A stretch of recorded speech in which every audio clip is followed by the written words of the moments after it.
Xin chào tất cả mọi người, chào các bạn đã quay trở lại video tiếp theo của Keep Moving và mình là mình lại là Mu. Hôm nay các bạn thấy bọn mình là có vẻ là có một bộ tóc mới rất là đẹp, có vẻ hơi biến thái, nó rất là nóng các bạn ạ. Và nhưng mà để bộ tóc lại có mục đích của nó và hôm nay chúng mình sẽ đưa các bạn một trải nghiệm vô cùng thú vị. Đó là Điều mà Tây Ba Lô cần phải biết nếu muốn sinh tồn khi du lịch tại Việt Nam. Đón chào nhé.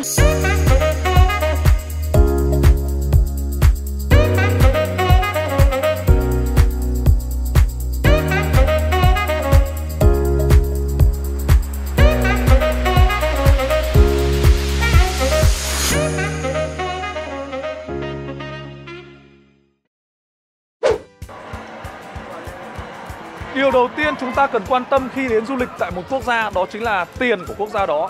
Và ngay bây giờ mình sẽ chia sẻ với các bạn những mệnh giá tiền sử dụng phổ biến và thông dụng tại quốc gia mình. Đầu tiên đó chính là 10.000 đồng. Đó. Đây là một số tiền rất là nhỏ. Tăng lên 20.000 đồng với màu xanh. 50.000 đồng. Số tiền bắt đầu lớn hơn và các bạn có thể mua sắm thêm một vài thứ rồi. 100.000 đồng với màu xanh lá cây. 200.000 đồng, màu da cam rất là đẹp. Và mệnh giá lớn nhất đó chính là 500.000 đồng. Và các bạn, có rất nhiều người nước ngoài đến Việt Nam và bị nhầm giữa hai mệnh giá đó là 20.000 đồng và 500.000 đồng. Đó, và các bạn đừng để nhầm hai mệnh giá này nhé.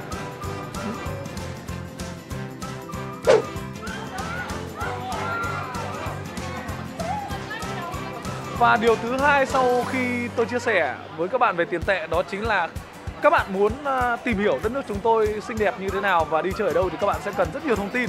Và những thông tin đó các bạn có thể tìm kiếm được rất nhiều ở trên mạng qua một chiếc smartphone. Và các bạn có thể mua những chiếc SIM với những giá cả rất là hợp lý. Ở Việt Nam thì sẽ có 3 nhà mạng chính. Thứ nhất là Viettel, thứ hai là Vinaphone và thứ ba là Mobifone. Các bạn có thể mua những chiếc SIM này ở các bưu điện lớn của các thành phố. Bởi vì khi mua ở đấy thì giá cả chi phí nó rất là phải chăng. Hạn chế mua tại những cái cửa hàng nhỏ lẻ bởi vì chi phí các bạn sẽ phải trả cho điều đấy là rất là lớn. Ở Việt Nam thì có rất nhiều gói mạng ưu đãi để cho người nước ngoài, ví dụ 100.000 một tuần, 200.000 một tháng và các bạn thoải mái tại ga tìm những thông tin của đất nước chúng tôi. Các bạn nhớ nhé, Viettel này, Vinaphone và Mobifone.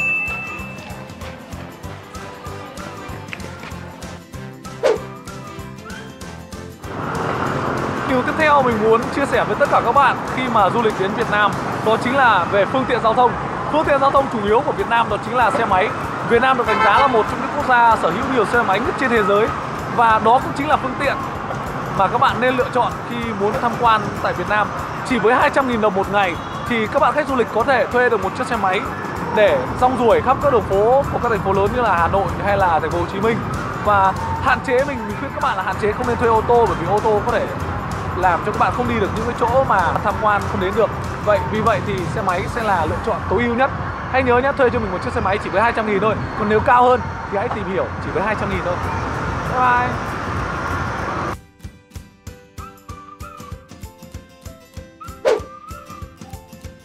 Điều lý thứ tư khi mà các bạn đến du lịch ở Việt Nam đó chính là người nước ngoài khi đến Việt Nam thì họ có một điều rất là quan tâm, đó là liệu người Việt Nam có thể giúp đỡ họ khi họ gặp khó khăn hay không.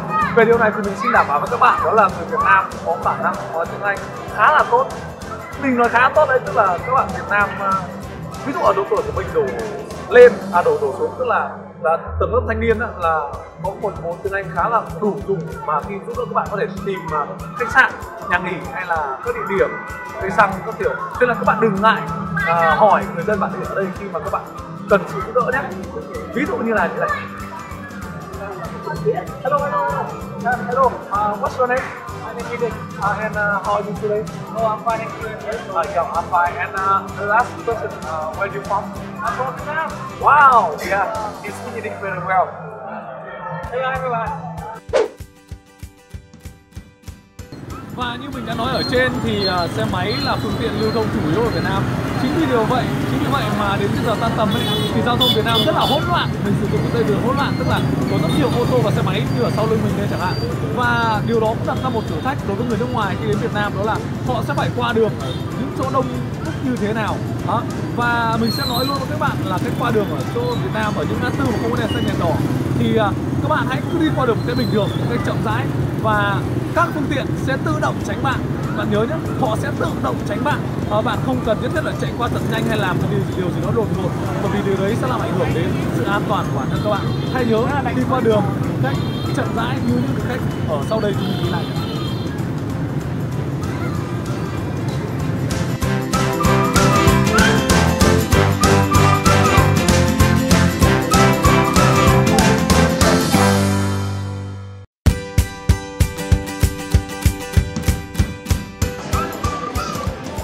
Rồi, và bên trên thì mình đã nói với các bạn về vấn đề là hãy thoải mái khi nhận sự giúp đỡ của người dân Việt Nam, bởi vì chúng tôi là những con người rất là thân thiện.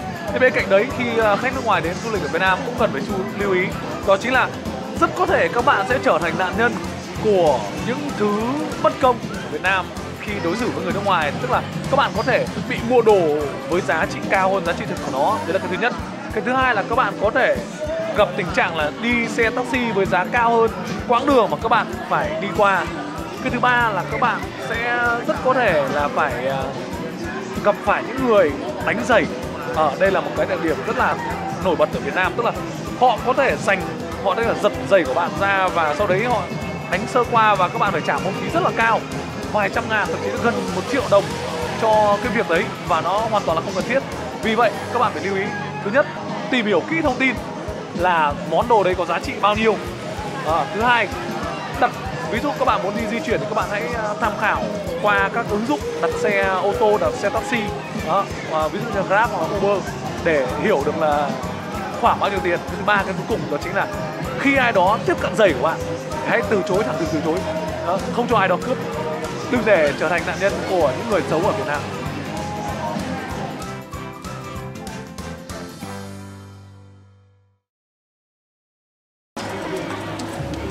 Hello. Food. Tasty, delicious. Food. How much? 100,000 đồng. 100? No. 100,000 đồng. No. 100.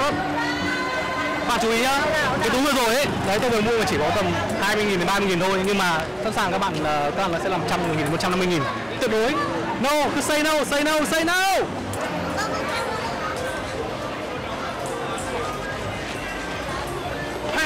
Hello. Clear cho su. Clear. Các bạn chú ý, đây là tình huống nhất rằng chúng ta sẽ gặp phải, nghĩa là trên phố đi bộ là các bạn sẽ bị những bọn đánh giày này nó clear cho su của bạn, nhưng mà tôi nói lần nữa là các bạn phải cương quyết từ chối, hãy tập say no. Còn nếu các bạn không say no thì sẽ như thế này. Clear. Okay. 1 minute. Fast. Okay, it's perfect. How much? 500. Only 500,000 đồng. 500,000 đồng. Thì lúc như này thì các bạn sẽ không để từ chối nữa, các bạn sẽ không để nói để mình đâu. Tôi nhớ là các bạn kiên quyết từ chối là 500,000 đồng.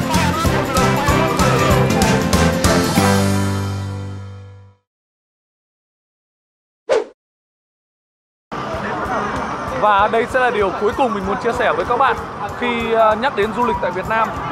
Theo suy nghĩ của rất nhiều người nước ngoài trước khi du lịch đến Việt Nam là Việt Nam là một quốc gia nghèo nàn, lạc hậu và chịu ảnh hưởng rất lớn của chiến tranh. Nhưng mà đấy là một câu chuyện của quá khứ rồi, và hiện tại Việt Nam đang được xếp vào một trong những quốc gia hòa bình và an toàn nhất trên thế giới khi đi du lịch. Đất nước mình hiện tại đang rất là trong lành và rất là đáng đến để du lịch rồi, cho nên là bọn mình rất là welcome người nước ngoài đến du lịch khi đến du lịch ở đất nước mình. Và ngay sau đây thì mình sẽ gửi tới các bạn những hình ảnh tươi đẹp của đất nước chúng mình. Và vừa rồi cũng là 7 điều mà mình đã chia sẻ với các bạn khi mà các bạn đi du lịch đến Việt Nam. Rất mong những điều đó sẽ giúp các bạn có một chuyến du lịch thật là vui vẻ, lành mạnh và không bị lừa. Ok, bye bye và hẹn các bạn gặp lại các bạn video tiếp theo của chúng mình. Nếu thấy video này hay, hãy nhớ like và subscribe kênh YouTube của chúng mình nhé. Bye bye.